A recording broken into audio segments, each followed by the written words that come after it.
This was supposed to be a regular story about a salaried worker with no prospects for the future, heading home after another tiring day, when suddenly, he was about to be transported to an ice sky, and he had already accepted the idea. However, as the iron bars that were about to hit him were cut, a girl in an extremely tight outfit appears and saves him. Since he had been silent for a while, she asks if he heard her, and he replies that he did. He was just surprised because something even more incredible than an ice sky truck appeared. A beautiful girl dressed like that, and without even feeling embarrassed. She approaches him and says he almost died, and as they return to reality, he thanks her for saving him, but she says it was nothing because that's her job. She then begins explaining that the various accidents and illnesses he has been experiencing are caused by spirits called Yuma. He is descended from a warrior bloodline, and the Yumas often target people like him. To protect people like him, Kunoichis have been operating in secret for years. However, he doesn't believe a word she says and asks if this is some kind of prank. Noticing his disbelief, she tells him to look behind him. Turning around, there lies the body of a Yuma, the ultimate proof. Now she asks if he believes her, and he says yes.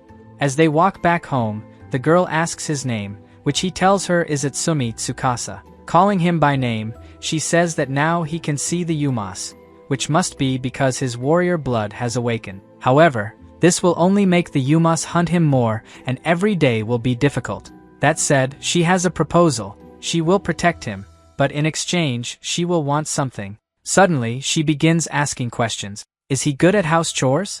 How are his finances? Does he leave the house often? Does he have a video game? He realizes she is evaluating him, and it's starting to feel like a negotiation. But not wanting to think badly of her, he tells himself it will be fine, until he looks at her face and realizes maybe it won't be. Arriving at his apartment, she says it's not bad, while he was already thinking he would have to escape at night. Then, suddenly, she grabs a sweatshirt, puts it on, and also wears glasses. I don't know about you, but she has already won my heart. Turning to Tsukasa, she says she will work hard fighting Yumas, but in exchange, she wants to live with him. Still kneeling, she asks if that's possible. For some unknown reason, he agrees. Surprised, she asks if he's serious, if she can really stay there, and if she can also play video game. She then finally introduces herself. Her name is Idura Shizuri, and she is a Kunoichi, but also a Hikikomori gamer. Already holding the video game controller, she asks him to take good care of her, and thus begins his life living with a NEET Kunoichi. A week later, Shizuri was completely comfortable. She says this is all she ever wanted. To play and eat and play. Then to just laze around all day doing nothing. Tsukasa is a genius at cooking, and she wonders if she can really live such a good life. And as he remains silent, she realizes she got too excited and begins saying that she's also been working hard defeating Yumas and is very grateful for his help. But still no response from Tsukasa, so she asks if he's angry. He replies that he's not. In fact, he's happy but terrible at interacting with others, whether at work or anywhere else. He's always alone. Because of that, he thought she hated living with him. But she says that's not true, and that he is the best guy she's ever met. She says that with certainty. Hearing this, he admits it's the same for him. He hasn't hated the time she's spent there. After hearing this, she asks if he perhaps likes girls like her, and that maybe he should reconsider his taste.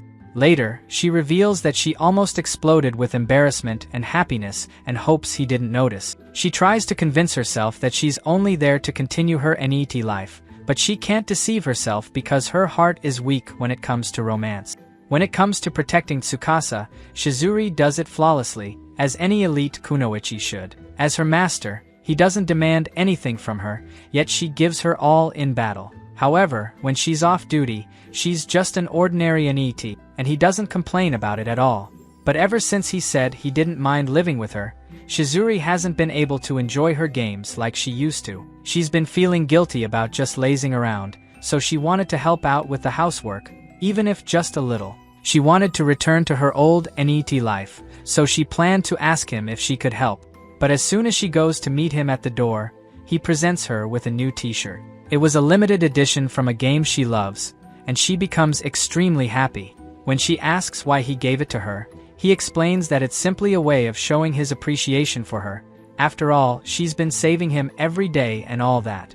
Embarrassed, she asks if that's really something to be grateful for, pointing out that as a Kunoichi, defeating Yumas is like an easy side mission in a game. In fact, she insists that she should be the one indebted to him, and she thanks him for the gift. My God, how sweet. He then asks if she's serious, and she replies that she is, that she's very, very happy. And so, her NEET life is gradually being set aside during her free time. As a Kunoichi, when the battle starts, she is exceptional, a genius, that he can say for sure. However, when it comes to video games and fighting games, his master is very skilled. Not knowing this, she challenges him to play, even saying she'll take it easy, but right from the first match, she realizes things will be difficult. She says he's really good and asks if he's been playing for a long time. He replies that yes, and that he's won many tournaments. Knowing this, Shizuri says she'll start playing seriously. But even after several matches, she didn't win a single one. She admits he's too strong. Since it was late, he calls Shizuri, who is completely defeated. He says he had fun and asks her to call him to play again sometime. Turning around, she reveals that she's super happy about that, because she'll have another chance to play with him. But her anxiety was greater, and she wanted a rematch right away. However, he says he needs to organize the clothes to wash. She says it's fine and that she'll do it tomorrow herself. And so, without realizing it, she was leaving her NEET life behind. A month passed since she made the contract with, but her current concern was with the mobile game that had limited time event. She always missed the events because she had to go save Tsukasa, who coincidentally got into trouble at the same time as the event. So, she came up with the brilliant idea of bringing her phone and leaving it with him to play the event. He didn't understand at first, but she said it was fine because she'd take care of the monster quickly. The monster decides to attack first, but she defends with a barrier. And so, Shizuri, a genius in battle, takes charge and moves toward the monster. Meanwhile, Tsukasa is playing the event, wondering if he should even be doing this there, in the middle of a life-or-death battle. But just as she said, she finished the battle quickly, and then asked if he managed to get any rare rewards. To her happiness, he got several rewards. On another day, Tsukasa needed to take a business trip, and since Shizuri couldn't go, she made some talismans for him that would protect him for a while. He asks if she'll be okay, and she says yes. Before he leaves, Tsukasa gives her an envelope. Inside is money for her to buy food. Moments later, with him already gone, she admits she's worried about him, but couldn't tell him. However, her concern quickly fades when she finds the limited figure she had wanted. She really wanted to buy it, but needed to resist so she wouldn't have to account for it to Tsukasa. In search of another way to buy it, she ended up making a sacrifice. 2 weeks later, Tsukasa arrives home and immediately hears the sound of Shizuri's stomach growling. She is holding a figure and surrounded by packs of bean sprouts. He doesn't understand anything. Why bean sprouts? And as soon as he sees him, Shizuri grabs his shirt and asks him to cook. She then asks what he brought in the bag, and he says it's a limited figure that he remembered she wanted and bought on the way. This leaves her completely shocked. The next day, Tsukasa ended up getting sick, and Shizuri decided to abandon her NEET life to take care of him. She asked what he would like to eat, and he said that rice porridge would be nice. However, she had no idea how to make it. After a few minutes, she followed a recipe and made the rice porridge. However, it didn't turn out well, so she asked if he would like to eat something else. But suddenly, she felt the presence of a monster, and to cover up, she said she would grab his wallet and go buy something quickly. As she was leaving the building, there was the Yuma. Furious for interrupting them, she rushed to take care of him quickly. However, being careless, she ended up dropping Tsukasa's wallet, and this caused her to spend almost an hour just looking for it. It also took more time to prepare another meal. The next day, Tsukasa felt better and went to work, but he forgot his lunch at home. He had already accepted this and was about to buy something when he received a call. It was Shizuri, who realized he forgot his lunch. She asked if he wanted her to bring it to him, which made him worried because his place was far away. However, to his surprise, Shizuri appeared right next to him, on top of the building at his workplace. He tried to remind her of how far away his place was, but she just said she used one of her abilities. He still asked if anyone saw her, but she reminded him that she was a Kunoichi and only used her abilities when she couldn't be seen. And looking at her clothes, he couldn't help but think that while she might hide her abilities, with those clothes, it would be a little harder to conceal them. He then took the lunch and thanked her, but couldn't stop thinking that she came all the way just to bring this to him, and even used her abilities. Obviously, she wanted something in return. Shyly, she mentioned there was a new game she wanted, one that would be released soon. Now understanding her reason, and as a way to thank her, he told her he would buy it. But the truth was, he had already ordered that game days before. Meanwhile, in a forest near the city, another Kunoichi saw a post with a photo of when Shizuri went to deliver the lunch to Tsukasa's workplace and thought she was just a cosplayer. She had been searching for Shizuri for some time, and a little later, she was already in the city. Thanks to some great clues from the photo, she figured out where it had been taken. Shizuri had been missing for years from the village, and now she would finally find her. In her clan, there were only great genius Kunoichis, and even among them, Shizuri was the elite of the elite. An incomparable talent. She represented all their ideals, was her inspiration, and the reason she lived. Mochi Ayam, she was a Kunoichi madly in love with Shizuri, and already at the balcony of the apartment she found Shizuri, who hadn't slept for days, just playing video game. Cursed by her idealization, Mochi now felt utterly destroyed. Moments later, Tsukasa noticed her lamenting on the balcony and called for Shizuri, who didn't want to stop playing at all. Only after a lot of noise did they let her in, and Mochi immediately asked what had happened to make her look like that, while Shizuri continued to lament having to stop playing. But Mochi didn't stop, and complained that her beauty had been wasted and she had become what they called a Hikikomori. But Shizuri still said nothing and just wished she would leave them alone already. Until Mochi started blaming Tsukasa for Shizuri turning out this way, and before she could finish, she felt death. She soon found herself out of breath, but Shizuri reassured Tsukasa that everything was fine. Taking off her glasses, Shizuri said that she didn't care if Mochi stalked her, but warned her of one thing. She wouldn't forgive anyone who got in the way of her lifestyle, and that murderous intent, which would make anyone run away, left Mochi more grateful than ever. This was the Shizuri she knew. Tired of this, Shizuri asked her to leave already. Now alone, she couldn't hide how embarrassed she was and wondered why everyone from her village was so strange, while Tsukasa thought that included her as well. Outside, another Kunoichi observed the apartment where they were, silently. The next day, Shizuri was playing, as always, when Tsukasa called her.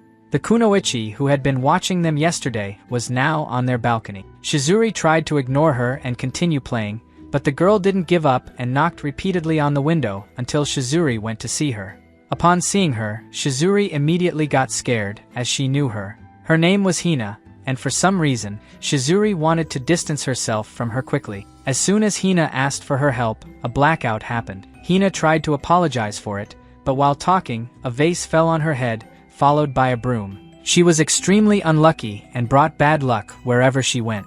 A natural enemy to Shizuri who just wanted to live in peace. Getting straight to the point, Hina confessed she had committed one of the taboos of the village. She had fallen in love with her current master. She said she tried to give up on this love to avoid bothering her master, but couldn't. It was then that Shizuri took her hand and asked her to tell the whole story. After telling everything, Hina asked to become her disciple, but Shizuri didn't understand. She explained that the village would never forgive her for the crime of falling in love with her own master, and because of that, they would break her contract and replace her with another Kunoichi.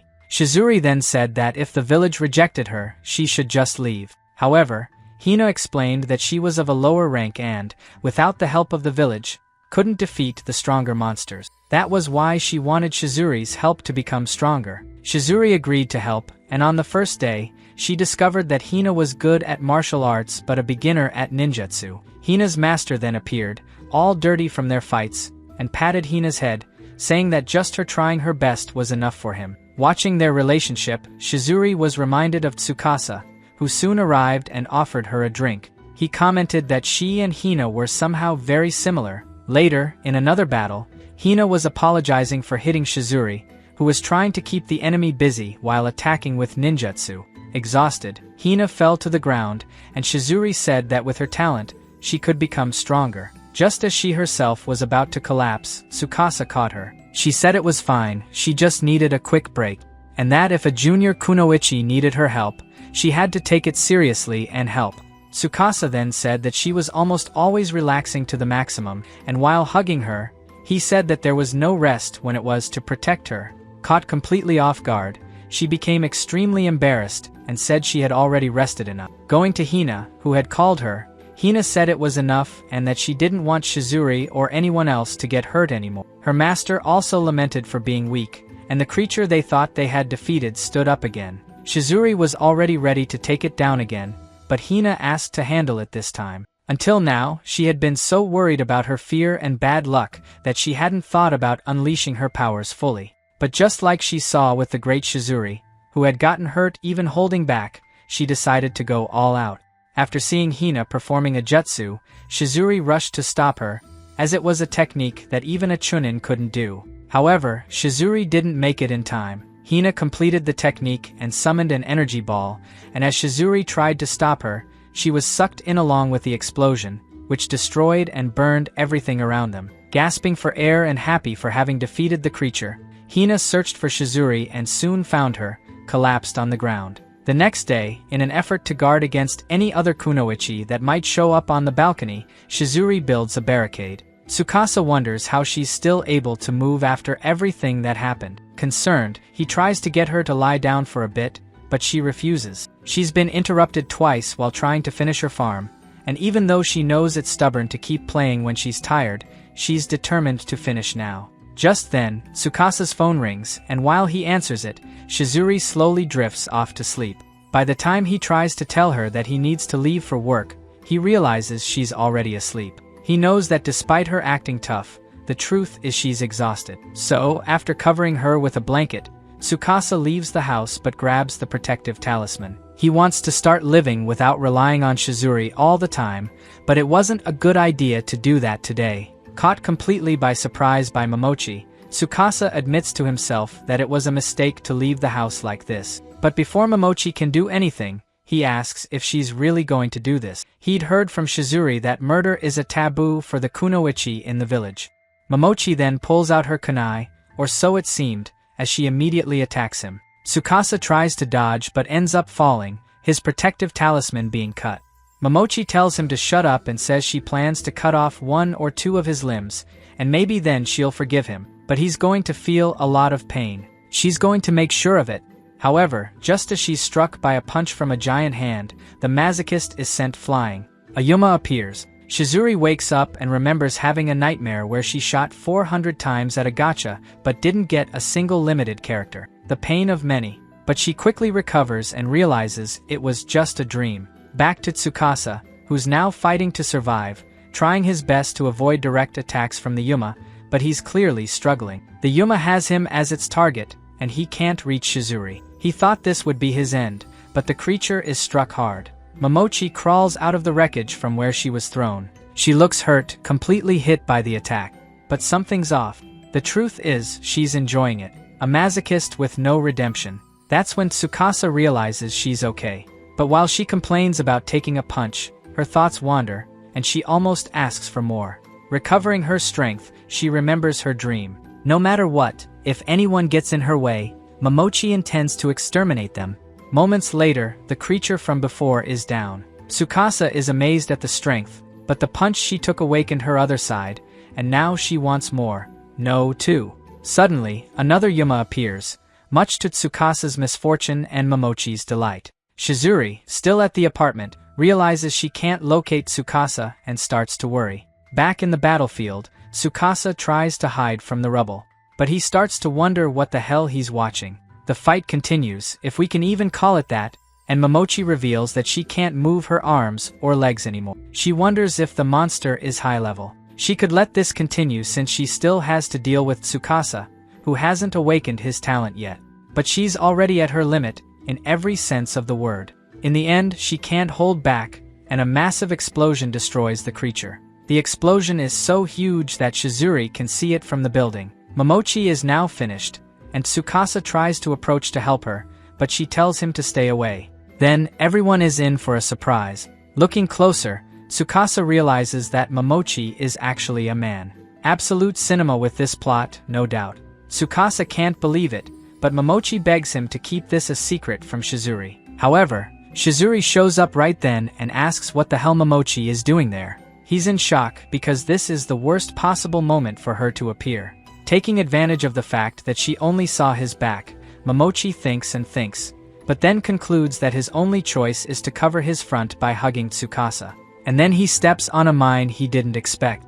With Shizuri emanating a threatening aura, Mochi begs Tsukasa for help and promises that if he does, she won't try anything against him anymore. Says that no matter what, he doesn't want Shizuri to see him in that state. So, Tsukasa apologizes to Shizuri, telling her that he was attacked by a monster and broke his phone, which is why he couldn't contact her. But luckily, Mochi was nearby and helped him. While Tsukasa covers him, he finds the monster's collar balls and gets a brilliant idea. Standing up, Mochi says he passed out and lost all his strength in the battle. Turning to them, he says that now he has other things to do. Seeing this, Tsukasa is in shock because now his whole plan is falling apart. Or at least, that's what he thinks, because Shizuri doesn't notice anything wrong. Taking advantage of the moment, Mochi says he has to leave, but before he does, he says he owes Tsukasa one and that he can ask for anything later. Watching Mochi stagger off, Shizuri finds it amusing but also wonders if he got hurt.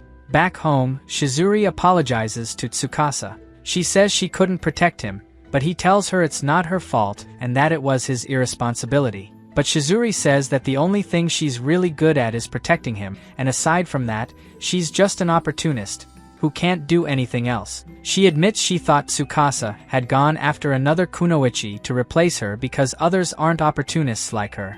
Tsukasa, after hearing everything in silence, says he's realized something recently, that it's been really nice spending time together. The way she accepts his food makes him feel amazing. Getting to play with her when he's off work makes him really happy too. And he thinks no other Kunoichi could replace her. That's when he notices she's trembling. But not just that, she's completely embarrassed, relieved, and happy. Standing up, she tries to keep her composure and says that if that's the case, she'll keep living with him and invites him to spend the day playing, since he's off the next day. Now, on a day that's not quite clear, Shizuri had taken a photo of herself in cosplay and was trying to gather the strength to post it, but she was totally embarrassed because she thought it was too revealing. She was really happy with the photo, but it was so provocative she didn't even want to look at it. And while lamenting her lack of self-awareness, Tsukasa comes home and immediately sees Shizuri in cosplay. She tries to explain and says it's what she was trying on for Halloween and asks what he thinks.